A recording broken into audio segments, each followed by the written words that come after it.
Hello students, आपका स्वागत है। आज की क्लास में हम अध्याय 10 ज्यामितीय आकृतियों में समरूपता का रिवीजन करने वाले हैं। आप अपने सिलेबस में देखे होंगे इकाई 5 में टोटल 3 अध्याय आते हैं। एक तो है ज्यामितीय आकृतियों में समरूपता, सेकेंड है वृत्त एवं स्पर्श रेखाएं और तीसरा है रचना। तो ये 3 चैप्टर मिला करके इकाई 5 को बनाते हैं, जिसमें से 12 नंबर के आपके क्वेश्चन आने वाले हैं। आप ज्यामिति में देखे होंगे टोटल 12 मार्क्स के क्वेश्चन आने वाले हैं। तो ये 12 नंबर के क्वेश्चन जो है किस तरीके से डिवाइडेड हैं, तो आप ब्लूप्रिंट में देखे होंगे 3 क्वेश्चन जो है आपको 1 मार्क्स के पूछे जाएंगे। ऑब्जेक्टिव टाइप क्वेश्चन होंगे, खाली स्थान या फिर सही गलत के क्वेश्चन होंगे। तो ये चैप्टर की जो बेसिक चीजें होती हैं वहां से वो आने वाले हैं। तो आप क्वेश्चन को लास्ट तक वीडियो को देखिए, वहां पे मैं आपको ऑब्जेक्टिव टाइप के क्वेश्चन क्या क्या हो सकते हैं वो भी बताने वाली हूँ। एक क्वेश्चन आपका 4 नंबर का आएगा, जो कि आज का जो हमारा टॉपिक है ज्यामितीय आकृतियों में समरूपता, इसका क्वेश्चन होगा। और उसमें अथवा करके सेकंड हम इसके बाद चैप्टर पढ़ने वाले हैं वृत्त एवं स्पर्श रेखाएं। तो यहाँ से दोनों चैप्टर से एक एक क्वेश्चन आते हैं और दोनों अथवा में होते हैं, ठीक है। और एक क्वेश्चन ज्यामितीय पोर्शन में आने वाला है रचना वाले पोर्शन से, जिसमें आपको त्रिभुज का अंतःवृत्त और परिगत वृत्त बनाना होता है। इस बार बाकी चीजें हटा दी गई हैं, सिर्फ अंतःवृत्त और परिगत वृत्त को ही सिलेबस में रखा गया है। तो आज जो हम चैप्टर करने वाले हैं ज्यामितीय आकृतियों में समरूपता, जिसमें से आपके 4 नंबर का एक क्वेश्चन आएगा और साथ ही साथ 3 नंबर आपके इसमें मिलने वाले हैं 1 मार्क्स के क्वेश्चन। तो बहुत सेलेक्टेड क्वेश्चन देखेंगे। और पहले तो हम जो असाइनमेंट में क्वेश्चन पूछा गया है उसको पहले एक बार रिवीजन करेंगे, क्योंकि असाइनमेंट के क्वेश्चन के अभी वार्षिक परीक्षा में आने के चांसेस ज्यादा हैं। तो आप वीडियो को लास्ट तक जरूर देखें, और यदि आपको जो है ये वीडियो पसंद आए तो आप अपने दोस्तों को भी इसे जरूर शेयर करें। अगर आप हमारे चैनल में नए हैं तो आप चैनल को सब्सक्राइब कर लीजिए, बेल आइकॉन को आप ऑल पे रखिए, जिससे आगे जो रिवीजन वीडियो बनने वाले हैं वो आपको टाइम पर मिल जाएगा। तो हम अपना चैप्टर स्टार्ट करते हैं। पहले हम इसके सेलेक्टेड क्वेश्चन देखते हैं जो असाइनमेंट में आए हुए थे। आप दिसंबर असाइनमेंट में देखेंगे ज्यामितीय आकृतियों में समरूपता से 2 क्वेश्चन आपको मिले हुए थे। एक तो था थेल्स प्रमेय और दूसरा था पाइथागोरस प्रमेय। तो यहाँ पर थेल्स प्रमेय और पाइथागोरस प्रमेय के आप कथन को भी याद रख लीजिएगा, क्योंकि जो एग्जाम में कभी कभी क्वेश्चन में आपको स्टेटमेंट देता है कि सिद्ध कीजिए करके, वो स्टेटमेंट दे देगा और इसको सिद्ध करना है। तो यहाँ थेल्स प्रमेय और पाइथागोरस प्रमेय के कथन को दे भी सकता है, या फिर ये नाम वाले प्रमेय है तो आपको ऐसा भी बोल सकता है कि थेल्स प्रमेय के कथन को लिखिए और सिद्ध कीजिए। तो जहां कथन लिखिए और सिद्ध कीजिए कहेगा तो वहां पर आपको कथन का स्टेटमेंट आपको जो है वो याद होना चाहिए कि क्या है। तो थेल्स प्रमेय को पहले स्टार्ट करते हैं। आप असाइनमेंट में भी इसको देख चुके हैं तो आपको बहुत अच्छे से वो समझ में भी आ जाएगा। यहाँ मैं कथन लिखी हुई हूँ थेल्स प्रमेय का। किसी त्रिभुज की एक भुजा के समांतर खींची गई रेखा अन्य 2 भुजाओं को जिन 2 बिंदुओं पर प्रतिच्छेद करती है, वे बिंदु भुजाओं को समान अनुपात में विभाजित करते हैं। तो ये अगर मान लीजिए उसमें कथन दिया रहेगा सवाल में, तो सिद्ध कीजिए करके आपको ये स्टेटमेंट दिया रहेगा। या फिर ऐसा कह सकता है क्वेश्चन कि सिद्ध कीजिए, मतलब थेल्स प्रमेय के कथन को लिखिए और सिद्ध कीजिए। तो आप इस स्टेटमेंट को भी याद रखेंगे। इस स्टेटमेंट के अनुसार पहले आपको जो प्रमेय है उसको हल करने का तरीका देखिए। यहाँ पर इस प्रमेय के अनुसार क्या कहा जा रहा है उसको भी समझे। प्रमेय कहता है कि यदि आपके पास एक त्रिभुज दिया गया है, त्रिभुज की एक भुजा के समांतर यदि हम एक रेखा खींचते हैं, देखिए यहाँ एक रेखा खींच रहे हैं, ये रेखा इस भुजा के समांतर है।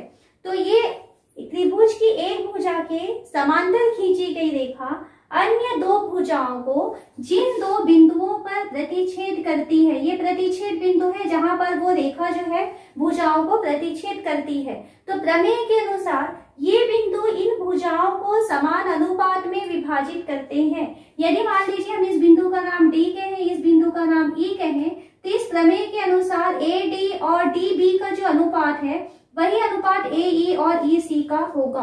तो प्रमेय में आपको दिया गया है कि BC और DE समांतर है, तो आपको ये सिद्ध करना है कि AD बटे DB बराबर होगा AE बटे EC। ये थेल्स प्रमेय का कथन है। आप कहीं से भी समांतर रेखा खींचेंगे एक भुजा के, तो बाकी 2 भुजाओं को जिन 2 पॉइंट पे वो विभाजित करेगी वो हमेशा समान अनुपात में ही होता है। ओके, तो यहाँ पर इस सवाल को या इस प्रमेय को हमें प्रूफ करने का तरीका या एग्जाम में लिखने का तरीका देखिए। सबसे पहले आप यहाँ पर लिखेंगे दिया है। पहले तो आप चित्र को पहले पेज पे ही बनाएंगे। कई बार बच्चे जो है जो इसका डायग्राम है उसको लास्ट पेज में बनाते हैं। सबसे पहले आप डायग्राम बनाइए। डायग्राम के अनुसार आप इसमें दिया है लिखेंगे। दिया है में आपको क्या दिया है, आपको एक त्रिभुज दिया गया है, त्रिभुज ABC। ये त्रिभुज ABC दिया है और इस त्रिभुज ABC में आपको ये दिया है कि DE और BC आपस में समांतर है। तो हम इसको ऐसा लिखते हैं, इसमें DE समांतर है BC। सिर्फ आपको इतना लिखना है, उसको पूरे शब्दों में आपको नहीं उतारना है। ओके, तो आपको एक त्रिभुज दिया है ABC। इस त्रिभुज ABC में DE और BC आपस में समांतर है। इसमें फिर हम लिखेंगे सिद्ध करना है। सिद्ध करना है, तो यहाँ पर आप सवाल में पढ़िए क्या सिद्ध करना है। भुजाओं को जिन दो बिंदुओं पर प्रतिच्छेद करती है वे बिंदु भुजाओं को समान अनुपात में विभाजित करते हैं। तो आपको ये सिद्ध करना है कि यहाँ जो विभाजन है उसका अनुपात समान है, यानी कि AD और DB का जो अनुपात है वही अनुपात AE और EC का होगा। ये AD है, ये DB है, इसका बटे का जो भी वैल्यू आएगा वही जो है इसका भी वैल्यू आने वाला है। तो यहाँ पर हमें इसे प्रूफ करने के लिए रचना करनी होगी। रचना में हम क्या करते हैं, तो रचना में लिखिए हम B को E से मिलाते हैं। आप हमेशा जो है रचना में जो लाइन ड्रॉ करेंगे वो हमेशा ऐसे डैश वाली लाइन से ड्रॉ करेंगे, उसको पूरी लाइन नहीं खींचा जाता, ये ध्यान रखेंगे। ठीक है, C को हम D से मिलाएंगे। यहाँ से हम D से AE पर लंब खींचते हैं। लंब है मतलब यहाँ पर 90 डिग्री का एंगल बनेगा और E से जो है हम AD पर लंब खींचते हैं, मतलब यहाँ पर भी 90 डिग्री का एंगल बनेगा। और यहाँ पर ABCDE हो गया, E या F लिखेंगे और यहाँ पर लिख लेते हैं G। तो रचना में हम क्या क्या किए हैं उसको हमको यहाँ पर लिखना होगा। तो रचना में हम किए हैं B को E से मिलाया, C को D से मिलाया, EG किस पर लंब खींचे हैं, AD पर, और DF ये लंब है AE पर। तो ये जो चीजें हम किए हुए हैं वो आपको यहाँ पर लिखना है। तो हम यहाँ पर लिखेंगे B को E से मिलाया, ये पहला काम किए हैं। सेकेंड और क्या काम किए थे, C को D से मिलाया, C को D से मिलाया, ये हो गया। तथा हम लंब भी खींचे थे, क्या था लंब, EG ये लंब था किस पर, AD पर, AD एवं सेकेंड लंब हम खींचे हैं DF। लंब को इस तरीके से प्रदर्शित करते हैं, तो DF लंब है AE खींचा। तो ये रचना को लिखने का तरीका होता है। जो जो काम किए हैं आपको यहाँ पर उसको शॉर्ट में लिखना होता है कि सारी चीजें वहां पर जो है कवर हो जाए। उसके बाद हम आते हैं उत्पत्ति या जिसको कि कहा जाता है प्रमाण, किस तरीके से अब हम इसे प्रूफ करने वाले हैं। तो सबसे पहले आप इसको समझिए कि हम प्रूफ कैसे करते हैं, कौन कौन सी चीजों को पहले लिया जाता है। सबसे पहले आप इक्वेशन 1 आपको मिलने वाला है, ऊपर का तो पूरा त्रिभुज आप लेंगे और नीचे में आपको ऐसा त्रिभुज लेना है जिसमें ये लाइन होनी चाहिए और ये वाली लाइन होनी चाहिए पहला के लिए। ठीक है, तो फर्स्ट टाइम में ऊपर का पूरा त्रिभुज लेना है और उसके साथ में नीचे का ऐसा त्रिभुज लेना है जिसमें ये दोनों लाइन शामिल होगी। तो कौन सा त्रिभुज होगा, DEB, ये वाला होगा। सेकेंड टाइम में जब आप लेंगे तो सेकेंड टाइम में आपको ऊपर का पूरा त्रिभुज लेना है और सेकेंड टाइम में आपको ये वाली लाइन और ये वाली लाइन शामिल हो पाए ऐसा वाला आपको त्रिभुज लेना है, तो DEC होगा।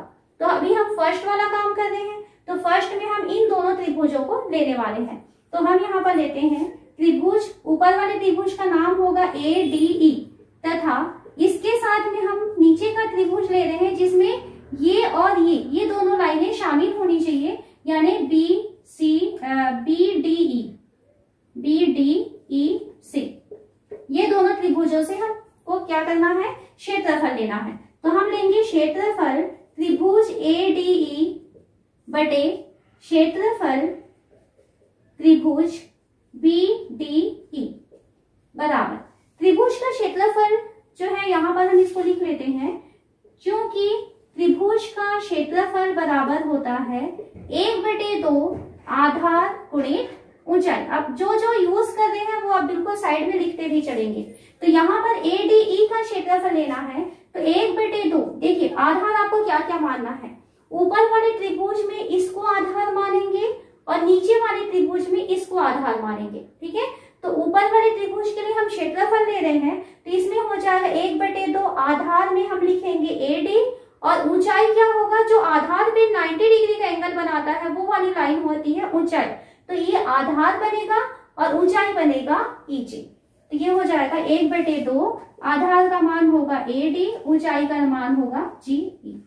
और नीचे में आते हैं 1/2, नीचे वाले के लिए आधार हम इसको बनाएंगे BD और ऊंचाई इसकी हो जाएगी, यही भले हमको यहाँ तक मिला है आधार, लेकिन ऊंचाई के लिए हमेशा आपको 90 डिग्री का एंगल बनाने वाली लाइन चाहिए, इसलिए इसकी भी ऊंचाई हो जाएगी GE।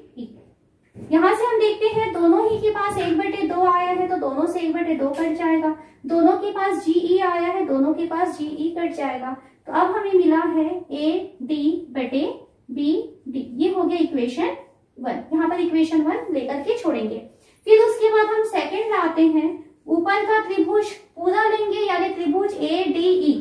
तो हम लिखेंगे त्रिभुज ADE तथा सेकेंड टाइम में हम ऐसा त्रिभुज लेंगे जिसमें ये वाली लाइन और ये वाली लाइन शामिल होगी, यानी DEC।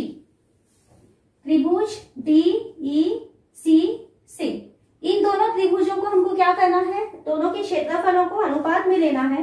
तो हम यहाँ पर लेंगे क्षेत्रफल त्रिभुज ADE बटे क्षेत्रफल त्रिभुज DEC बराबर, त्रिभुज का क्षेत्रफल होता है 1/2 आधार गुणित ऊंचाई। तो ध्यान रखेंगे, अब इस ऊपर वाले त्रिभुज के लिए आधार आपको इधर लेना है, तो आधार हो जाएगा AE और इस आधार पर ऊंचाई के लिए आपको क्या करना है, जो 90 डिग्री का एंगल बनाता है वैसी वाली लाइन लेनी है। तो इसके लिए ऊंचाई हो जाएगी DF। तो ये हो जाएगा 1/2, आधार का मान होगा AE और ऊंचाई का मान हो जाएगा DF। नीचे आते हैं 1/2, आधार का मान आप इसको आधार बनाएंगे, तो ये हो जाएगा EC और इसके लिए भी ऊंचाई हो जाएगा DF, क्योंकि ये 90 डिग्री का एंगल बनाता है। यहाँ से दोनों से 1/2 कैंसिल होगा, दोनों से DF कैंसिल हो जाएगा, तो हमको मिला है AE/EC। ये हो गया इक्वेशन 2। उसके बाद हम देखते हैं इक्वेशन 1 और ये इक्वेशन 2 है। ठीक है, तो इसके हम लेफ्ट हैंड साइड में देखते हैं। लेफ्ट हैंड साइड में देखिए, दोनों के ऊपर में क्षेत्रफल ADE आया है, इसमें भी क्षेत्रफल ऊपर में आया है ADE, और जो नीचे है आपको क्षेत्रफल BDE दिखाई दे रहा है और इसके नीचे में क्षेत्रफल DEC दिखाई दे रहा है, उसके बारे में हम देखते हैं। पहले त्रिभुज या पहले इक्वेशन के लिए ये वाला त्रिभुज का क्षेत्रफल बोल रहा है और दूसरे इक्वेशन में इधर वाले त्रिभुज का क्षेत्रफल बोल रहा है। तो आपने छोटी क्लास में एक प्रमेय पढ़ा हुआ है कि यदि मान लीजिए दो रेखाएं समांतर होती हैं, उन दोनों समांतर रेखाओं में यदि हम समान आधार ले लें, मान लीजिए हम आधार यहाँ से यहाँ तक लेते हैं और ऊपर वाली लाइन जो इस तरीके से समांतर है, तो ये समान आधार को लेकर के यहाँ पर आप कैसा भी त्रिभुज बनाइए, इस तरीके से जैसा भी आप त्रिभुज बनाइए, पर ये ध्यान रखना है कि जो भी आप त्रिभुज बना रहे हैं उसका आधार सेम होना चाहिए और उसका ऊपरी हिस्सा जो है इस दूसरी समांतर रेखा को टच करना चाहिए। तो इस तरीके से आप जैसा भी त्रिभुज बना लें, हमेशा इन त्रिभुजों का जो क्षेत्रफल होता है वो बराबर ही होता है। ओके, क्यों बराबर होता है? क्योंकि हम त्रिभुज का क्षेत्रफल बराबर 1/2 आधार गुणित ऊंचाई करते हैं। तो यहाँ पर आधार तो सबका सेम है, ऊंचाई भी सबकी बराबर है, क्योंकि ऊंचाई यानी कि 90 डिग्री के एंगल के लिए जो खड़ी होती है लाइन, उसको ही ऊंचाई बोलते हैं। तो यहाँ पर ऊंचाई सभी में समान है, क्योंकि समांतर रेखाओं के बीच की दूरी बराबर होती है। सभी में हम आधार को समान ले चुके हैं। तो इस तरीके से हमारे पास एक प्रमेय है, समान आधार व समांतर रेखाओं के बीच बने त्रिभुजों के क्षेत्रफल समान होते हैं। अब हम यहाँ पर कंपेयर करें तो इधर हमने एक पहला त्रिभुज इधर लिया हुआ था, सेकंड त्रिभुज ये लिया हुआ था। तो पहले त्रिभुज में भी आधार इसको माना जाए और सेकंड त्रिभुज में भी आधार इसको माना जाए, तो दोनों ही त्रिभुजों की जो आधार है वो बराबर है। और साथ ही साथ ये दोनों कैसे हैं? समांतर लाइनें हैं, हमको दिया हुआ था। तो इसका जो शीर्ष है वो क्या है? समांतर लाइन के बीच में है। इस कारण से ये क्षेत्रफल और ये क्षेत्रफल दोनों आपस में बराबर होंगे। तो उस स्टेटमेंट को आपको पूरा यहाँ पर लिखना होगा। मैं इस तरीके से, मेरे पास जगह कम है तो आप यहाँ लिखेंगे हम जानते हैं कि समान आधार व समांतर रेखाओं के बीच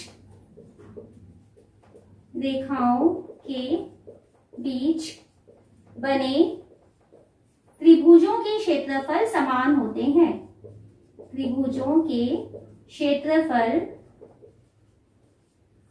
समान होते हैं।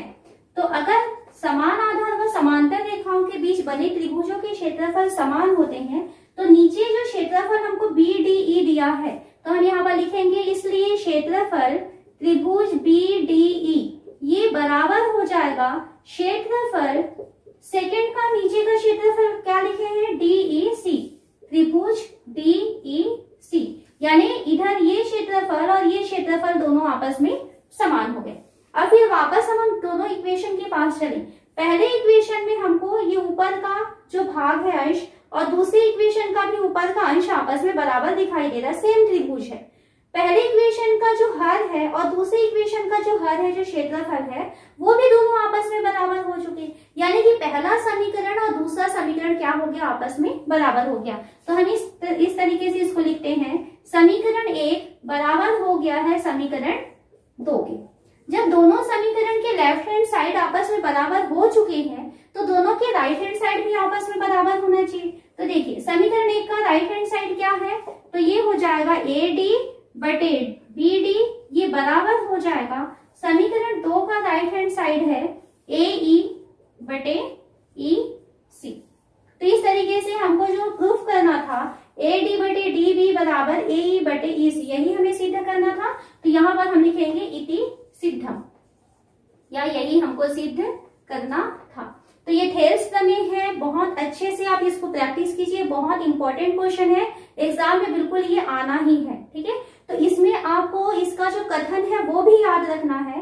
हो सकता है कि आपको सवाल में कथन परीक्षा में दे दिया जाएगा, या हो सकता है ये कहा जाए कि थेल्स प्रमेय के कथन को लिखिए और सिद्ध कीजिए। तो कथन आपको याद रहना चाहिए, किसी भी त्रिभुज की एक भुजा के समांतर खींची गई रेखा अन्य दो भुजाओं को जिन दो बिंदुओं पर प्रतिच्छेद करती है वे बिंदु भुजाओं को समान अनुपात में विभाजित करते हैं। बिल्कुल रटना नहीं है, आप इसको समझिए और इसको बिल्कुल आप अपने हिसाब से आप स्टेटमेंट बना सकते हैं। अब हम नेक्स्ट करते हैं पाइथागोरस प्रमेय। पाइथागोरस प्रमेय में बहुत इंपॉर्टेंट है, वो असाइनमेंट में आया हुआ था, दिसंबर असाइनमेंट में, ठीक है। तो इसको भी आप तैयार कीजिए। अब मैं आपको पाइथागोरस प्रमेय जो है वो समझाती हूँ। नेक्स्ट है पाइथागोरस प्रमेय, जिसका कथन है, सिद्ध कीजिए कि एक समकोण त्रिभुज में कर्ण का वर्ग शेष दो भुजाओं के वर्गों के योग के बराबर होता है। पाइथागोरस प्रमेय को आप बहुत सालों से यूज करते आए हैं, आप लगभग शायद 5वीं या 6वीं क्लास से आप इसको यूज कर रहे हैं। कर्ण का वर्ग बराबर लंब का वर्ग धन आधार का वर्ग, ठीक है। लेकिन वो किस तरीके से आता है उसका प्रूफ हमको 10वीं क्लास में करना है। तो इस प्रमेय के अनुसार आपको क्या जरूरी है, एक समकोण त्रिभुज होना चाहिए और समकोण त्रिभुज में कर्ण का वर्ग जो है शेष दो भुजाओं के वर्गों के योग के बराबर होता है। तो कथन में आपको इस तरीके से लिखना है। तो आप इस कथन को याद रखेंगे। कभी कभी आपको जो है परीक्षा में पाइथागोरस प्रमेय के कथन को लिखकर सिद्ध कीजिए, तो आपको ऐसा स्टेटमेंट बनाना है, डायरेक्ट कर्ण का वर्ग बराबर लंब का वर्ग धन आधार का वर्ग। कई बार बच्चे ऐसा लिखते हैं, तो वो नहीं है कथन, वो सिद्ध करना है होता है, ठीक है। कथन आपको इस तरीके से बना के देना है। तो सबसे पहले हम इसका डायग्राम बनाते हैं। हमें एक समकोण त्रिभुज कहा जा रहा है, तो इस तरीके से हम समकोण त्रिभुज बनाते हैं जहां पर ये 90 अंश का कोण होगा, जिसको मैं नाम दे रही हूँ ABC। तो इस प्रमेय के अनुसार हमें क्या दिया है, सबसे पहले हम लिखते हैं, इसमें दिया है हमें एक समकोण त्रिभुज दिया है, त्रिभुज ABC। इस त्रिभुज ABC में कोण B जो है वो 90 अंश का है, यानी कि ये समकोण त्रिभुज ये हमको दिया है। हमें सिद्ध करना है क्या सिद्ध करना है कि कर्ण का वर्ग शेष दो भुजाओं के वर्गों के योग के बराबर होता है। कर्ण कहाँ होता है, हमेशा 90 अंश के सामने की भुजा को कर्ण कहा जाता है, जो सबसे बड़ी भुजा होती है। तो हमें इसमें AC का वर्ग के बारे में बोला जा रहा है कि AC का वर्ग जो है वो शेष दो भुजाएं यानी बी सी और बी ए बी के वर्गों के योग यानी ए बी का वर्ग धन बी सी का वर्ग होता है, ये हमें सिद्ध करना है। तो इसे सिद्ध करने के लिए हमें रचना करनी होगी। तो रचना क्या करते हैं, हम बी से इसके सम्मुख भुजा ए सी पर लंब डालते हैं। तो हम क्या करेंगे, इस तरीके से लंब डालेंगे। लंब है यानी यहाँ पर 90 अंश का कोण बनना चाहिए, इसको मैं नाम दे रही हूँ टी। तो रचना में हम लिखेंगे बी डी लंब किस पर लंब है, ये ए सी पर, ए सी खींचा, ये रचना हुआ। उसके बाद हम आते हैं उपपत्ति में, या जिसको कि प्रमाण कहा जाता है। उपपत्ति में देखिए क्या क्या प्रोसेस होता है, ध्यान दीजिए। सबसे पहले आप ये ऊपर वाला छोटा त्रिभुज लेंगे ए बी डी। क्या करना है ना, पहला हम क्या करेंगे, इस ऊपर वाला त्रिभुज को लेंगे ए बी डी, इस छोटे त्रिभुज की हम तुलना करेंगे इस पूरे बड़े त्रिभुज ए बी सी से, वहां से एक इक्वेशन लाएंगे। उसके बाद हम ये सेकेंड वाला त्रिभुज लेंगे बी सी डी और उसका कंपेयर करेंगे इस पूरे बड़े त्रिभुज से और वहां पर एक इक्वेशन लाएंगे। दोनों ही बार हमें समरूप प्रूफ करना होता है। यदि हम इसका मेन वीडियो देखे होंगे तो आपको याद आ रहा होगा कि किस तरीके से हम वहां पर प्रूफ किए थे। ठीक है, आज हमारा ये रिवीजन वीडियो है, तो आप बस एग्जाम के हिसाब से देखिए कि क्या किया जाता है इसमें। तो पहला हम काम करते हैं, त्रिभुज लेते हैं, ऊपर वाला छोटा त्रिभुज है ए बी डी और सेकेंड हम त्रिभुज लेते हैं ए बी सी, यानी इस छोटे त्रिभुज और इस पूरे बड़े त्रिभुज की हम तुलना करेंगे। तो हम इस छोटे त्रिभुज में देखते हैं कोण ए है और इस पूरे बड़े त्रिभुज में भी कोण ए है, यानी छोटे त्रिभुज का कोण ए बराबर है बड़े त्रिभुज में कोण ए के। और क्यों ऐसा है बराबर, तो यहाँ पर हम लिखेंगे उभयनिष्ठ, दोनों त्रिभुजों की हम तुलना करेंगे तो यहाँ पर लिखेंगे हम उभयनिष्ठ कोण। उसके बाद हम देखते हैं छोटे त्रिभुज में यहाँ पर जो कोण बन रहा है ये 90 अंश का कोण बन रहा है, तो उस कोण का नाम है ए डी बी। और बड़े त्रिभुज में यहाँ पर 90 अंश का कोण बन रहा है, तो इस 90 अंश का कोण का नाम है ए बी सी। तो ये ए डी बी और ए बी सी दोनों आपस में बराबर है। साइड में हम कारण देंगे 90 अंश के कोण है। तो इस तरीके से ये पहला त्रिभुज का दो कोण इस बड़े त्रिभुज के दो कोण के बराबर हो चुका है। तो समरूपता में क्या होता है, यदि किसी दो त्रिभुजों के दो कोण आपस में बराबर होते हैं, संगत दो कोण अगर आपस में बराबर होते हैं तो कोण कोण समरूपता से वो दोनों त्रिभुज जो है वो समरूप हो जाएंगे। तो यहाँ पर पहले त्रिभुज के दो कोण दूसरे त्रिभुज के संगत दो कोणों के बराबर हो गए, इसलिए ये दोनों त्रिभुज आपस में समरूप होंगे। तो समरूप लिखने का तरीका देखिए, पहले त्रिभुज के लिए यानी हम लिखेंगे त्रिभुज ए, यहाँ पर बीच में बढ़ रहा है डी, तो ए डी बी ऐसा लिखा जाएगा, ये समरूप हो जाएगा। सेकेंड त्रिभुज में हम लिखेंगे ए, बीच में पड़ रहा है बी और बच गया सी, तो त्रिभुज ए डी बी समरूप होगा त्रिभुज ए बी सी की। आप ऐसा ए बी डी या ए डी बी कैसा भी नहीं लिख सकते। जब आप समरूपता लिखते हैं तो समरूपता में आपको ये ध्यान देना है जो कोण समरूप होता है उसका क्रम भी सेम होना चाहिए। तो यहाँ पर देखिए ए के बराबर था तो दोनों तरफ ए को लिख लिए, उसके बाद इसके बीच में पड़ रहा था डी और इसके बीच में पड़ रहा था बी, तो यहाँ पर हम डी लिखेंगे, यहाँ पर बी लिखेंगे। अब इस त्रिभुज में आपका ए और डी हो चुका, बच गया बी। इस त्रिभुज में आपका ए और बी हो चुका था, बच गया सी। तो ये लिखने का तरीका है, यहाँ पर आप कंफ्यूज नहीं होंगे। इसको यदि आप उल्टा सीधा लिखते हैं तो आपके मार्क्स कट सकता है, इसलिए मैं आपको समझा रही हूँ कि किस तरीके से हमको समरूपता को लिखनी होती है। अब देखिए, जब दो त्रिभुज आपस में समरूप है तो दोनों की भुजाएं कैसी होनी चाहिए, समानुपातिक होनी चाहिए, इसलिए हम लिखेंगे इसलिए भुजाएं, और यहाँ पर आप कारण भी लिख लीजिए, कोण कोण समरूपता, कोण कोण समरूपता, ये कारण लिखे।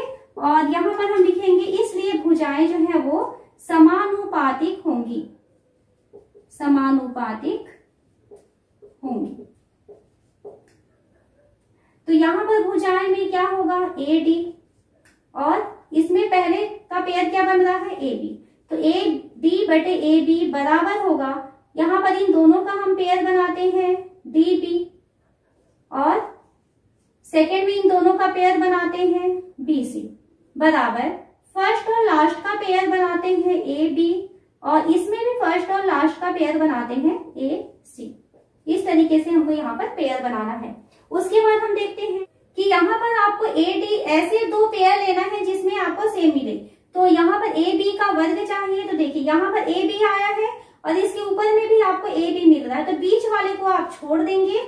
यहाँ से इन दोनों को देखते हैं तो दोनों ही के पास में डबल चीजें आई हुई है, मतलब ए बी और ए बी दोनों के पास आया है। तो पहले और तीसरे वाले का हम कंपेयर करते हैं और यहाँ पर हम तिर्यक गुणा करेंगे। तो तिर्यक गुणा करेंगे तो हमें मिलेगा ए बी का वर्ग बराबर ए डी का गुणा हो जाएगा ए सी से, ए डी गुणा ए सी। ये हो गया समीकरण पहला। उसके बाद में इसी तरीके से हम क्या करेंगे, ये नीचे छोटा वाला त्रिभुज लेंगे। तो अब हम ले रहे हैं पुनः नीचे के त्रिभुज का नाम है बी सी डी तथा इसका हम कंपेयर करेंगे बड़ा त्रिभुज जो मेन त्रिभुज था ए बी सी के साथ, और इन दोनों त्रिभुजों में हम समरूपता को ढूंढेंगे। तो इस नीचे त्रिभुज में कोण सी आया है और इस पूरे बड़े त्रिभुज में भी कोण सी आया हुआ था। तो हम क्या लिखेंगे, यहाँ पर लिखते हैं इसको, तो हम यहाँ पर लिखेंगे कोण सी बराबर है कोण सी, साइड में कारण देंगे उभयनिष्ठ कोण है, ये उभयनिष्ठ कोण। उसके बाद में सेकंड हम देखते हैं नीचे वाले त्रिभुज में यहाँ पर ये वाला जो कोण था, इस कोण का नाम था B D C, B D C. ये बराबर था इस पूरे बड़े त्रिभुज में यदि हम बात करें तो त्रिभुज के कोण ए बी सी के बराबर था। क्यों बराबर है ये, क्योंकि 90 अंश का कोण है। ये हो गया। तो इस तरीके से पहले त्रिभुज के दो कोण दूसरे त्रिभुज के संगत दो कोणों के बराबर हो गया। तो हम लिखेंगे अतः कोण कोण समरूपता से, कोण कोण समरूपता से पहला त्रिभुज इस छोटे त्रिभुज का नाम है ए। अब देखिए क्या क्या लिखना है, सी है तो आप लास्ट में सी को रख लीजिए। उसके बाद डी है, इसको स्टार्टिंग इसको सी को लास्ट में रखते हैं। फिर डी का बारी है तो इसका नाम था सी, डी हो चुका तो बी, ऐसा लिखते हैं बी सी डी। त्रिभुज बी सी डी समरूप हो जाएगा। यहाँ पर देखिए सी के बदले सी ही लिखना है, डी के बदले आपको बी लिखना है और ये होगा ए। तो ये हो जाएगा त्रिभुज ए बी सी। तो इस तरीके से आपको क्या लिखना है, त्रिभुज बी डी सी समरूप हो जाएगा त्रिभुज ए बी सी के।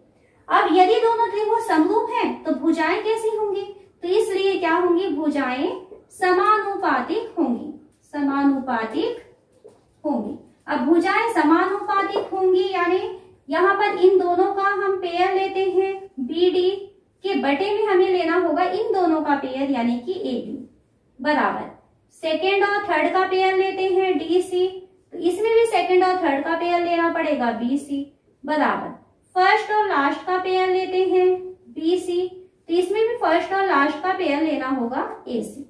तो ये तीन पेयर बनते हैं इसकी भुजाओं को समानुपातिक बनाने के लिए। अब हम इसमें ऐसे दो पेयर को ढूंढेंगे जिसमें कोई एक जो है कॉमन होगा।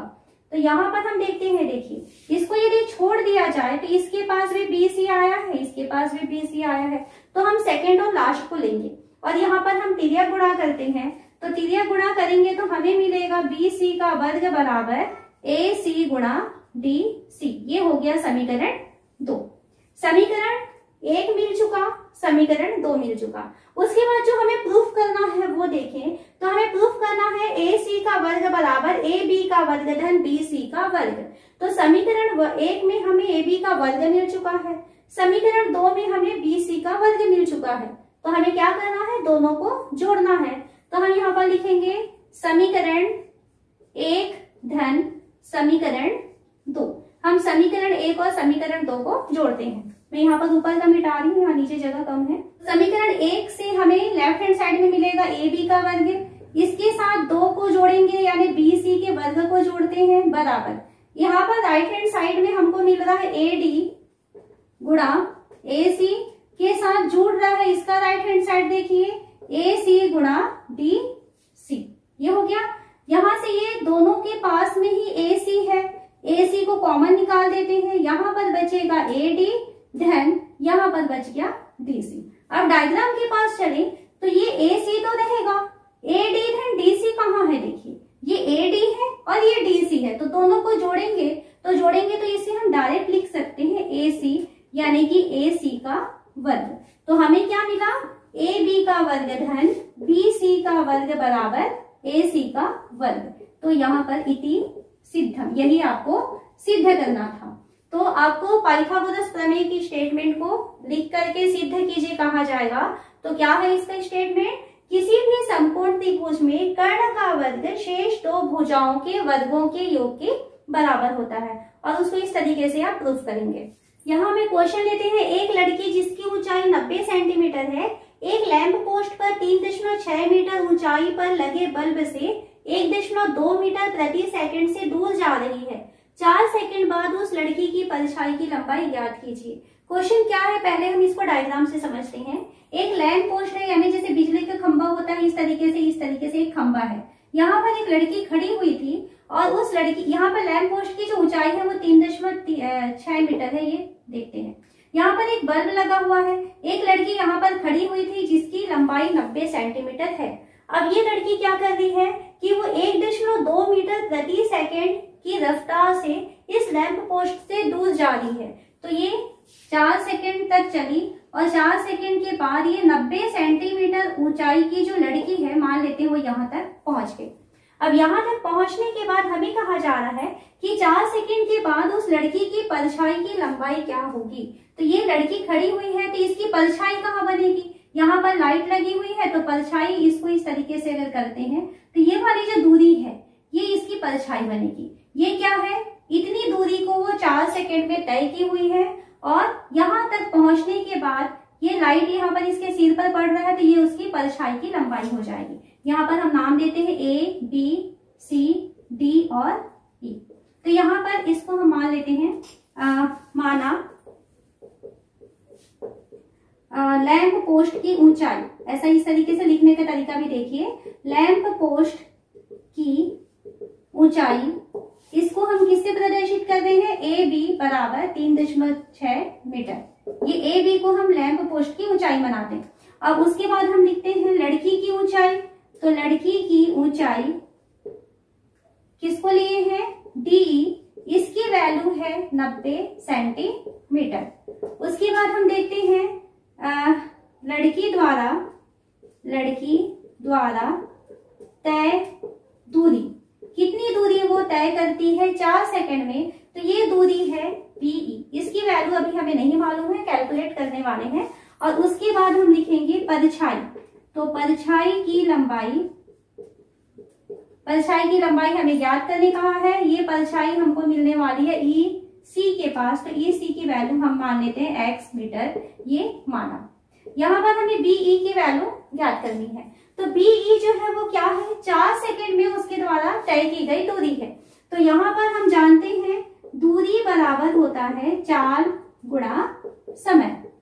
तो यहाँ पर हमको दूरी कौन सी निकालनी है, बीई, किस चाल से वो लड़की चल रही थी। तो वो लड़की जो है वो 1.2 मीटर प्रति सेकंड की चाल से चल रही थी। कितने समय तक चली है, वो 4 सेकंड तक चली है, इसलिए 12 चौक 48, ये हो जाएगा 4.8 मीटर। तो ये जो बीई है उसकी वैल्यू हो गई 4.8 मीटर। इसको हम डायग्राम में भी लिख लेते हैं 4.8 मीटर। अब आपके पास डायग्राम कंप्लीट है। अब इस डायग्राम में देखिए यहाँ जो कोण बन रहा है, सबसे पहले तो आप ये देखें कि ये दोनों जो त्रिभुज आपको दिखाई दे रहे हैं, एक बड़ा त्रिभुज दिख रहा है ए बी सी, और एक छोटा त्रिभुज दिखाई दे रहा है डी ई सी। तो सबसे पहले हमें ये बताना होगा कि ये दोनों त्रिभुज समरूप है। यदि वो समरूप हो जाते हैं देन हम क्वेश्चन को सॉल्व करेंगे। तो पहले तो दोनों त्रिभुज समरूप है या नहीं है ये बताना होगा। तो उसके लिए सबसे आसान होता है कि आप उसमें कोण समरूपता दिखा दें। इस बड़े त्रिभुज में कोण सी है और इस छोटे त्रिभुज में भी कोण सी है, यानी कोण सी जो है वो दोनों के पास है। इस बड़े त्रिभुज में यहाँ पर जो है 90 डिग्री का एंगल बन रहा है, इस छोटे त्रिभुज में यहाँ पर 90 डिग्री का एंगल बन रहा है, यानी कि दोनों त्रिभुजों के पास में 90 अंश का कोण भी है। तो इस बड़े त्रिभुज के 2 कोण इस छोटे त्रिभुज के 2 कोणों के बराबर हो रहे हैं। इस कारण से हम कहेंगे कि यहाँ पर कोण समरूपता है, यानी दोनों त्रिभुज जो है वो समरूप है। तो हम यहाँ पर लिखेंगे कौन कौन से त्रिभुज का कंपेयर कर रहे हैं, बड़ा त्रिभुज यानी ए बी सी, और इसके साथ हम ले रहे हैं छोटा त्रिभुज डी ई सी में। बड़े त्रिभुज में भी कोण सी है, छोटे त्रिभुज में भी कोण सी है। कैसा है ये, उभयनिष्ठ कोण था, दोनों ही के पास ये कॉमन था। फिर बड़े त्रिभुज में कोण बी है और छोटे त्रिभुज में कोण ई के बराबर है। क्यों? क्योंकि ये दोनों ही 90 अंश के कोण है। तो इसलिए हम यहाँ पर लिखेंगे अतः कोण समरूपता से दोनों त्रिभुज समरूप हो जाएंगे, यानी बड़ा त्रिभुज ए बी सी समरूप हो जाएगा। ये समरूप का निशान होता है। छोटा त्रिभुज है डी ई सी के। जब दोनों त्रिभुज समरूप है तो दोनों की भुजाएं समानुपातिक होनी चाहिए, यानी कि ए बी का अनुपात यदि हम लेते हैं डी ई से, ए बी है ये, ए बी बटे डी ई का जो अनुपात है ये किसके बराबर होना चाहिए? इस बड़े त्रिभुज में ये वाली भुजा और छोटे त्रिभुज में ये वाली भुजा, इसको हम मान लिए हैं x। तो बड़े वाले त्रिभुज में हम लेते हैं बी सी बटे छोटे त्रिभुज में हम लेते हैं ई सी। इसके जो है वो अनुपात बराबर होगा। यहाँ पे हम कर्ण को नहीं ले रहे हैं क्योंकि कर्ण के लिए हमको यहाँ पर कोई क्वेश्चन में जरूरत नहीं है, इसलिए हम उसको नहीं लेंगे। हम सिर्फ इसमें लंब और आधार का ही कंपेयर कर रहे हैं, यानी दो भुजाओं को कंपेयर कर रहे हैं। बड़े त्रिभुज में हमको ए बी की वैल्यू, अब देखिए इसकी वैल्यू रखते जाते हैं। ए बी की वैल्यू है 3.6 बटे, यहाँ पर हमें इसकी ऊंचाई चाहिए, इसके बटे ये लेना है, तो ये हो जाएगा 90 सेंटीमीटर यानी 0.9।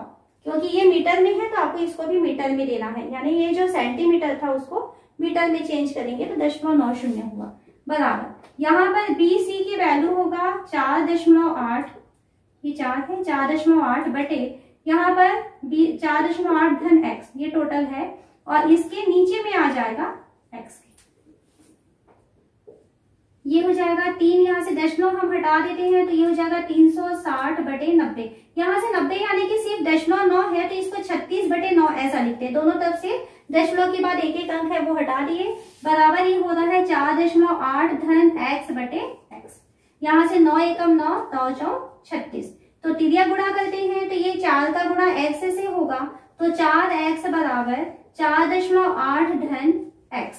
ये x इधर पक्षांतर हो जाएगा, तो 4x ऋण x बराबर 4.8 हो जाएगा। देन 4x में x चला जाएगा तो 3x बराबर 4.8। यहाँ से x की वैल्यू चाहिए तो ये हो गया 4.8 बटे 3, 3 एकम 3, 3 छिके 18, 1.6। तो यहाँ पर हम लिखेंगे परछाई की लंबाई जो है वो हो जाएगा 1.6 मीटर। तो इस तरीके से आपको सॉल्व करना है। यहाँ पर आपको समरूपता को यूज करना था। क्यों समरूप हो रहे थे? क्योंकि इसमें दो कोण जो है दूसरे त्रिभुज के संगत दो कोणों के बराबर है। तो यहाँ पर आप समरूपता की जो डेफिनेशन है इससे भी आपके जो 1 मार्क्स के क्वेश्चन आते हैं। दो त्रिभुज समरूप कब होते हैं? जब उनकी संगत कोण बराबर होंगे और संगत भुजाएं समानुपातिक होती हैं। यहाँ से खाली स्थान का क्वेश्चन हमेशा पूछा जाता है, जिसका भी यहाँ पर यूज किए हैं। जो उसकी संगत भुजाएं होती हैं वो समानुपातिक होती है, ये ध्यान रखेंगे, और जो संगत कोण होते हैं वो बराबर होते हैं। तो यहाँ पर जो समरूप त्रिभुज है उसमें से जो इम्पोर्टेंट क्वेश्चन यही था, थेल्स प्रमेय या पाइथागोरस प्रमेय, उसमें से एक प्रमेय हमेशा आता ही है, तो वो अच्छे से कर लीजिए। और ये एक क्वेश्चन है, तो ये क्वेश्चन आप अच्छे से तैयार करेंगे। इसके अथवा में आपको मिलेगा वृत्त और स्पर्श रेखाएं का क्वेश्चन, ठीक है। तो अगले जो हमारा रिविजन क्लास होगा उसमें मैं वृत्त और स्पर्श रेखाएं आपको कराने वाली हूँ। तो यदि आपको आज का ये वीडियो अच्छा लगा तो प्लीज आप इसे अपने दोस्तों के साथ भी जरूर शेयर करें।